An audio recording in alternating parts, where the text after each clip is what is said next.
Phone है हमारा जो 25 वोल्ट की चार्जिंग को सपोर्ट करता है, लेकिन चार्जर है 120 वोल्ट का सुपर फास्ट चार्जर। अब इनको अगर जोड़ दें, डेफिनेटली आपको वायर के साथ जोड़ना पड़ेगा। ओहो, एक सेकंड। तो अगर इस फोन को हम एकदम सुपर फास्ट चार्जर से कनेक्ट कर देते हैं और फिर इसको चार्ज करते हैं, तो क्या सेफ है इसे चार्ज करना, और क्या फास्ट चार्जिंग सेफ है, ये काफी सवाल आता है। और गेमिंग करते हुए भाई चार्जिंग भी लगानी पड़ती है, क्योंकि बैटरी कम हो जाती है भाई, चार्ज करना पड़ता है, मेहनत का काम इतना है। और सवाल ये भी बन जाता है यहाँ पर कि क्या फोन को 100% चार्ज करना चाहिए या 0% डेड? सेफ है ये सब करना?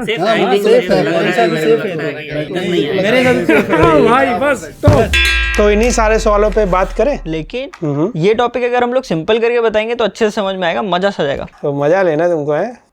जय हिंद दोस्तों, क्या हाल है? जो आपने वीडियो के शुरू में सवाल देखे, ये सारे सवाल अक्सर कमेंट सेक्शन में नोटिस किया जाता है, कई लोग जानना चाहते हैं आज की डेट में किसी फोन को चार्ज करना, चार्जिंग निकालना, फास्ट चार्जर, स्लो चार्जर, और फोन को चार्ज करने की टेक्निक काफी एडवांस हो चुकी है, काफी सेफ है। आपको इसमें ज्यादा चिंता करने की जरूरत है नहीं। मतलब आप फोन चार्ज करिए, जैसे मर्जी यूज करिए, काम खत्म। ज्यादातर लोग ये करते हैं, लेकिन मैं समझता हूँ भाई बहुत सारे नॉर्मल यूजर अक्सर कंफ्यूज तो रहते हैं। और हालांकि ऐसा नहीं कि जैसे मर्जी चार्ज करिए, जो मर्जी करिए, जो करेंगे आप तरीका सही निकलेगा, ऐसा नहीं है। कुछ जेन्युइनली तरीके हैं, टिप्स है और नॉलेज होनी चाहिए, जिससे आप अपने फोन की चार्जिंग या फिर बैटरी लाइफ, इन चीजों पे बेहतर रिजल्ट पा सकते हैं लॉन्ग टाइम में। तो एक काम करते हैं, 1 2 3 4 5 इन 5 चीजों पे बात करेंगे।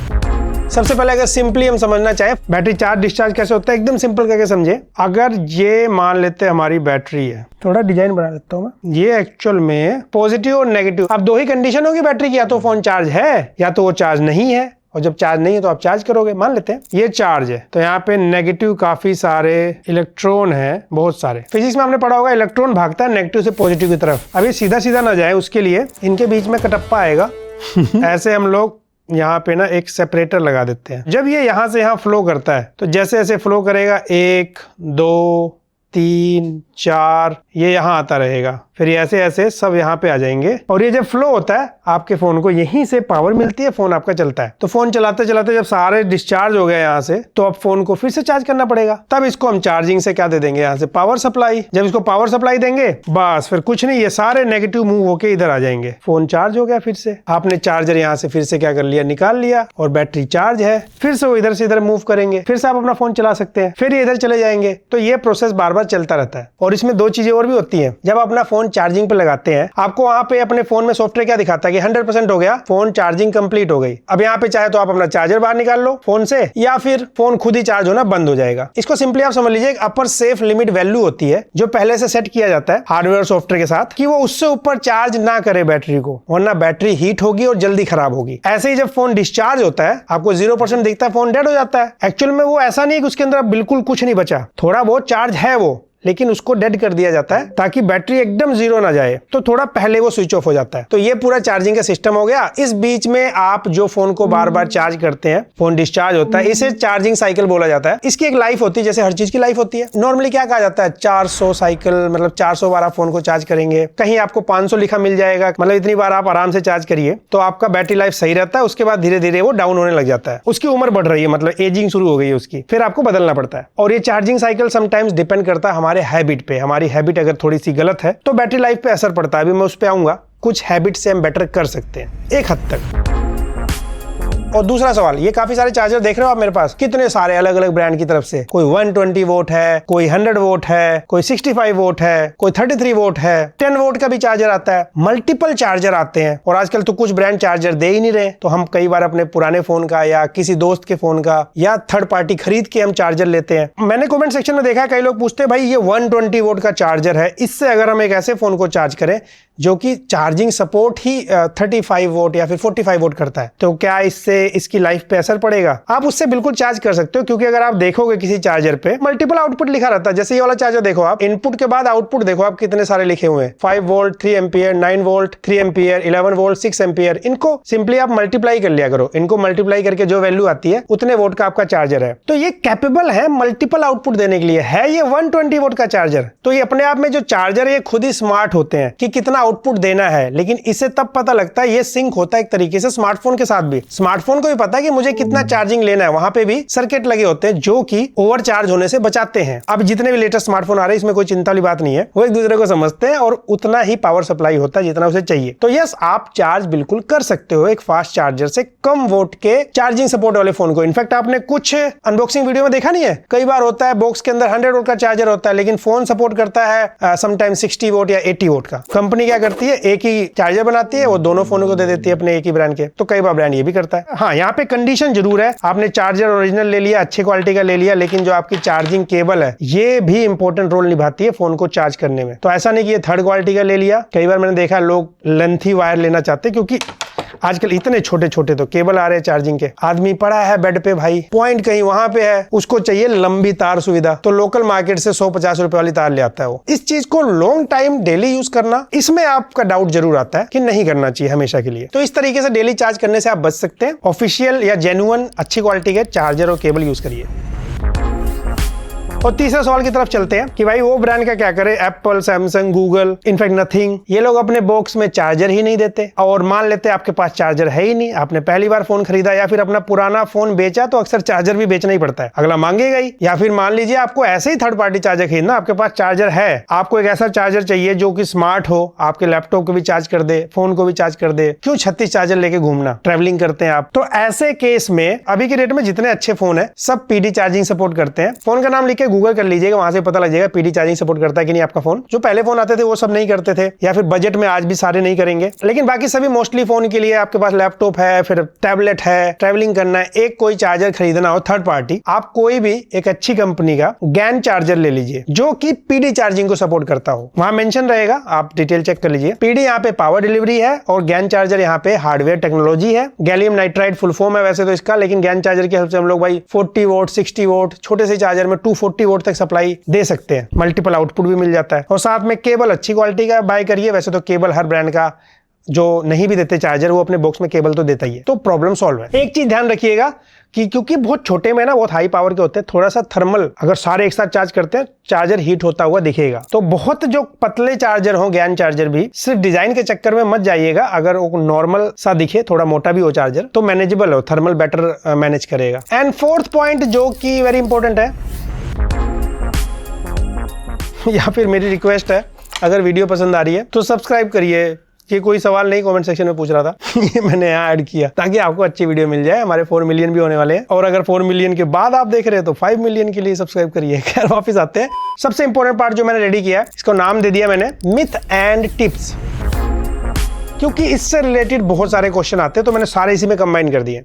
पहला, ये वाला बहुत कॉमन है जिसके बारे में मोस्टली सब लोग जानते हैं, बट जो नहीं जानते वो है ओवरनाइट चार्जिंग। आई थिंक सब जानते हैं अब कि आप अपने फोन को रात को चार्जिंग पे लगा के सो जाइए, कोई दिक्कत नहीं है। आपका स्मार्टफोन भी स्मार्ट है, चार्जर भी स्मार्ट है, पावर सप्लाई रोक देते हैं, हीटिंग से बचाने की कोशिश करते हैं, सेफ रखते हैं। और अब तो ऑप्टिमाइज चार्जिंग के ऑप्शन भी आ गए हैं मल्टीपल फ्लैगशिप फोन में, आपने देखा होगा। आप रात को फोन चार्जिंग पे लगा के सो जाइए, वो एक लेवल तक तो चार्ज कर देगा, उसके बाद चार्ज नहीं करता, वो आपके पैटर्न को पहचानता है। अगर आप डेली ये काम करते हैं तो जब सुबह होने वाली होगी ना तब वो आगे फुल कर देगा। तो सिर्फ स्मार्टफोन स्मार्ट नहीं है, चार्जर भी स्मार्ट है। तो ओवरनाइट चार्जिंग यस सेफ होता है। बहुत पहले ये चीजें दिक्कतें करती थी। हाँ, यहाँ पे एक चीज जरूर कहूंगा, स्मार्टफोन के साथ आप गैजेट्स भी तो बाय करते हैं, स्पेशली बजट गैजेट्स, कम प्राइस वाले, इनमें इतना स्मार्ट नहीं होता सिस्टम। इनको कोशिश करिए आप ओवरनाइट चार्ज ना करें, और कोशिश करिए जितने वोल्ट को सपोर्ट करते हैं बहुत ज्यादा सुपर फास्ट चार्जर उसमें लगाएं भी ना। ये बजट गैजेट्स के लिए होता है, क्योंकि भाई वो पहले ही सस्ते हैं, वो क्या क्या उसमें देंगे, तो ये आप ध्यान रख सकते हो उनमें। बाकी अच्छे स्मार्टफोन जितने भी लेटेस्ट हैं आप ओवरनाइट चार्ज कर सकते हैं। जो सेकंड सबसे बड़ी क्वेश्चन है वो है फास्ट चार्जर जितने आ रहे भाई, सुपर फास्ट चार्जर भी आगे 120 वोल्ट, 100 वोल्ट, ये क्या फोन की बैटरी लाइफ को डिग्रेड करते हैं, डाउन करते हैं? क्योंकि अगर आप देखें आज भी एप्पल, सैमसंग या फिर गूगल जैसे बड़े प्लेयर, ये लोग अपने फोन में बहुत ज्यादा फास्ट चार्जिंग नहीं देते। पीडी चार्जिंग सपोर्ट देंगे लेकिन बहुत ज्यादा ये 120 वोल्ट ये सबके साथ नहीं है। जबकि बहुत सारे brand OnePlus, Vivo, Xiaomi, Realme पता नहीं कहां तक जा चुके हैं चार्जिंग नंबर को लेके। तो क्या सेफ होता है कि नहीं होता? देखिए, इस पे मैं एक बात जरूर कहूंगा, इसका जवाब है यस सेफ होता भी है, इसका जवाब है नो सेफ नहीं भी होता। इसका मतलब क्या है, सेफ क्यों होता है? पहले तो जो ये जितने सुपर फास्ट चार्जर होते हैं, इससे जब अपने फोन को डेली बेसिस पे चार्ज करते हैं उसकी बैटरी लाइफ पे ज्यादा असर ना पड़े, बुरा असर कहने का मतलब, उसके लिए भाई फोन के अंदर खुद ही ऑप्शन होता है कि आप फास्ट चार्जिंग इनेबल करना चाहते हैं कि नहीं करना चाहते, या फिर आप कुछ भी ऑन करिए, फोन जब टेम्परेचर गेन कर लेता है ना, वो खुद ही चार्जिंग स्लो कर देता है। तो फोन आपका उतना फास्ट चार्ज होता ही नहीं है। जब देखता है फोन का टेम्परेचर कम है, तब वो ज्यादा फास्ट सप्लाई देता है। इसलिए सुपर फास्ट चार्जर से जब आप फोन चार्ज करते हो ना, कंडीशन के हिसाब से कभी जल्दी चार्ज हो जाएगा, कभी लेट चार्ज होता है। तो वो ऑलरेडी इतना स्मार्ट है कि उससे आपकी बैटरी लाइफ पे असर नहीं पड़ता, बुरा असर। और अगर पड़ता भी है तो इतना माइनर है, इतना कम है कि आपको टेंशन लेने की जरूरत नहीं है। हाँ, एक जगह टेंशन लेने की जरूरत पड़ सकती है, जहां मैंने नो वर्ड कहा, वो है दुश्मन बैटरी का। कौन है? वो है हीट, टेम्परेचर। फोन को स्मार्ट बनाया जाता है कि बहुत ज्यादा गर्म हो तो भाई उसकी चार्जिंग को स्लो कर दो। आईफोन को तो इतना स्मार्ट बनाया जाता है 80 से ऊपर जाने में थक जाता है। ये बैटरी लाइफ के लिए हालांकि बनाया जाता है और इससे कई बार परेशानी भी होती है। लेकिन आपको ध्यान देना है कि मैं फोन को हीटिंग कंडीशन में चार्ज ना करूं। अगर आप ऐसा करेंगे तो लॉन्ग टाइम में डेफिनेटली आपकी बैटरी लाइफ पे असर पड़ेगा। उसकी लाइफ जरूर थोड़ी कम हो जाएगी, उस पर बुरा असर पड़ता है। तो पता लगे आपका पावर सप्लाई बाहर कहीं है, धूप आती है, वहां पे फोन चार्जिंग पे लगा दिया। अक्सर ये चीज, भाई मैं भी गांव में जाता हूँ, अपने घर पे रहता हूँ, मैं भी ये चीज करते हुए लोगों को देखा, लोग करते हैं। शहर के लोग घुसे रहते हैं ना घर के अंदर, बाहर निकलना नहीं आता उनको। गांव में मस्त बाहर भी बैठते हैं, अंदर जहां मिलता है चार्जिंग लगा दिया। तो हाँ, धूप अगर डायरेक्ट पड़ रही है फोन पे तो उस केस को बचाना है। डेली बेसिस पे ऐसे चार्ज नहीं करना चाहिए। कोई भी ऐसा केस ले लीजिए, मान लीजिए आप गेमिंग कर रहे हैं, गेमिंग करते करते आपके फोन में बाईपास चार्जिंग का ऑप्शन नहीं है, जो कि मोस्टली फोन में नहीं होता। तो बाईपास चार्जिंग ना यूज करने से आप हैवी गेम भी खेल रहे हैं और वो चार्ज भी हो रहा है। बैटरी जब चार्ज होती है ऑलरेडी वो हीट प्रोड्यूस करती है, बैटरी गर्म होती है, फोन गर्म होता है, फिर आप उसमें गेम खेल रहे हो और भी गर्म हो रहा है। हीट, जैसा मैंने कहा, दुश्मन है बैटरी का। सिंपल लैंग्वेज में आपको हीटिंग कंडीशन से बचना है। और आइडियल रेंज पता क्या माना जाता है कि अगर टेम्परेचर 40 डिग्री से नीचे है तो वो काफी सेफ रहता है बैटरी के लिए। पर आपके मन में ये नहीं आ रहा इसी टाइम कि कई बार भाई गर्मियों में हम ऐसी जगह रहते हैं, ऐसी टेम्परेचर 46 45 चला जाता है। तो मुद्दा यही है कि कुछ चीजें पे हम कंट्रोल नहीं कर सकते। वो एक आइडियल रेंज है, लेकिन आप 45 डिग्री तक भी ऐसा नहीं है कि फोन की बैटरी पे असर पड़ता है। बुरा असर पड़ता है जब 50 डिग्री प्लस टेम्परेचर हो। नॉट गुड, ये बिल्कुल अच्छा नहीं होता। और जो चीज आपके कंट्रोल से ही बाहर है, कि आप रहती है ऐसी जगह है, मान लेते हैं वहां रहता ही 48 डिग्री टेम्परेचर है, फिर वो आपके आउट ऑफ कंट्रोल है। फिर आप यूज करिए, जो लाइफ मिलेगी वो मिलेगी। और ये ऐसा नहीं होता कि बहुत डिग्रेड हो जाएगी, बट हाँ, बुरा असर पड़ता है। अगला पॉइंट, बैटरी को फुल चार्ज करना चाहिए, नहीं करना चाहिए, क्या करना चाहिए? आइडियल रेंज मानी जाती है 20 या फिर 25 to 80%। मतलब फोन अगर 25% पे आ जाए, 20% पे आ जाए तो चार्जिंग लगा दीजिए। अगर 80% चला जाए तो चार्जिंग निकाल लीजिए। ये सबसे बेस्ट आइडियल रेंज होता है, क्योंकि इसमें हीट कम प्रोड्यूस होता है, लोड कम पड़ता है और बैटरी लाइफ लॉन्ग टाइम में थोड़ा पॉजिटिव रहता है, बेहतर रहता है। ज्यादा चार्जिंग साइकिल निकाल सकते हो इससे आप। तो ये ध्यान रखिए आप, सिंपल। लेकिन इसका मतलब ये नहीं कि आप कभी फुल चार्ज नहीं करेंगे। भाई आप कहीं ट्रैवलिंग करने जा रहे हैं या कुछ काम कर रहे हैं, नहीं लगा सकते चार्जिंग, तो फोन 0% पे भी जाएगा और फोन आप फुल चार्ज भी करेंगे। तो डेली बेसिस पे आप 0 to 100 मत करिए, बल्कि कभी कभी 0 to 100 करना बल्कि बेटर है उसके लिए, क्योंकि चार्जिंग परसेंटेज कैलिब्रेशन वगैरह बेहतर दिखाता रहेगा वो। आसान भाषा में भूले ना कि मैं कहां से कहां तक जा सकता हूँ चार्ज होने के लिए। तो आपको 0 to 100 भी करना है, बट हमेशा नहीं करना है। मोस्टली 20, 25, 30 to 80%, 85% ऐसे रखना है। और अगली जरूरी बात, ज्यादातर 2 से 3 साल बाद फोन की बैटरी हेल्थ हमें क्लियर फील होता है कि कम बैटरी बैकअप दे रहा है फोन। समटाइम्स ऊपर नीचे हो सकता है, ये डिपेंड करता है फोन कितना यूज करते हैं। जस्ट लाइक ये मेरे पास iPhone 15 है, जब नया आया था तब बाय किया गया था, 2 साल हो गए, अभी भी बैटरी परसेंटेज 100 है, क्योंकि इसको चार्ज बहुत कम किया जाता है। तो चार्जिंग साइकिल कम हुआ ना। लेकिन जो डेली बेसिस पे यूज करते हैं, हाँ, 3 साल के आसपास। इसके बाद बैटरी हेल्थ इतना डाउन देखने को मिलता है कि आपको नोटिस होता है कि बैटरी चल नहीं रही। यहाँ पे आप 2 काम कर सकते हैं। एक, कम बैटरी के साथ फोन चलाते रहिए, भाई पैसा नहीं है चेंज कराने का। आदमी सोचता है चलने तो जब तक चल रहा है, बैटरी बैकअप भी तो कम हुआ है। बट इन रियलिटी अगर आप चेंज करा सकते हैं तो बैटरी चेंज कराना बेहतर रहता है ओवरऑल फोन के लिए, क्योंकि कम बैटरी हेल्थ होने से ये देखा गया है फोन अपना परफॉर्मेंस भी डाउन करता है, थ्रोटल जल्दी कर सकता है। तो बैटरी हेल्थ कम होने से ऐसा नहीं कि बैटरी जल्दी ड्रेन हो जाएगा फोन का, उसके साथ परफॉर्मेंस भी डाउन होता है। तो ये सारी वो जरूरी बातें थी, चार्जर, बैटरी, कुछ इंपॉर्टेंट क्वेश्चन जो कि कमेंट सेक्शन में मैं देखता था। मैंने सोचा क्यों ना सबको समराइज किया जाए और एक वीडियो में बूम। आई होप ये वीडियो हेल्पफुल लगेगी। फिर से याद दिला रहा हूँ, चार्जर, चार्जिंग टेक्नोलॉजी और फोन ये अपने आप में बहुत स्मार्ट हो चुके हैं। आप फोन आराम से चार्ज करिए बिना चिंता किए, लेकिन कुछ तरीके थे जिनसे क्या असर पड़ता है, कैसे आप बचा सकते हैं, जो लॉन्ग टाइम में आपके काम आएगा। यही सब कुछ था एंड आई होप आपको वीडियो पसंद आएगी। वीडियो पसंद आए तो लाइक शेयर सब्सक्राइब करिए। मैं मिलता हूं आपसे अगली वीडियो में।